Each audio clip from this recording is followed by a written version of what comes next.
पर्याय दिलेले आहेत, कुठला सुवर्ण मध्य काढायचा प्रयत्न केलेला आहे का हे बघावं लागणार आहे। या मसुद्यामध्ये नेमकं काय काय आहे हे सुद्धा पाहणं औत्सुक्याचं असणार आहे।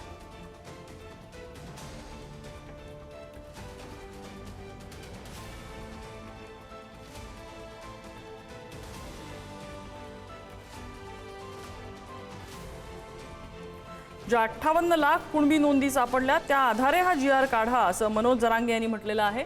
मराठा आणि कुणबी एकच आहे तसा जी.आर. सरकारने काढावा अशी मागणी त्यांनी यापूर्वीही केली होती, आताही त्यांनी लावून धरली आहे। मात्र सरकारने याबाबत स्पष्टीकरण याआधी दिलेलं होतं की कोर्टाचा, हायकोर्टाचा आणि सुप्रीम कोर्टाचा जो यापूर्वीचा निकाल आहे तो यामध्ये अडचण ठरू शकतो। मराठा आणि कुणबी एक नव्हे असा निकाल हायकोर्टाने दिला होता आणि सुप्रीम कोर्टाने तो कायम ठेवलेला होता। त्या निकालाचा आधार घेत सरकारने आपली भूमिका स्पष्ट केलेली होती। मात्र मनोज जरांगे पाटील आपल्या मागणीवरती ठाम आहे। ज्या कुणबी नोंदी सापडल्या त्या आधारे हा जी.आर. काढावा अशी आपली मागणी त्यांनी लावून धरली आहे, त्या मागणीवरती ते ठाम आहेत।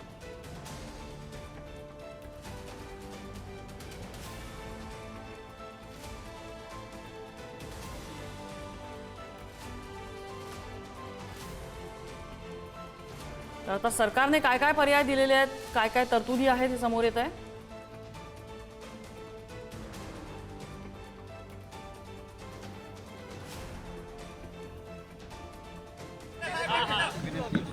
आपण एक नियम पाळू, आपण शांततेत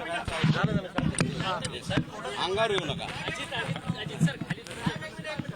एकाने प्रश्न विचारा, एकाने। कोर्टाने पुन्हा एकदा आता उद्यावरती सुनावणी ढकललेली आहे, परंतु कोर्ट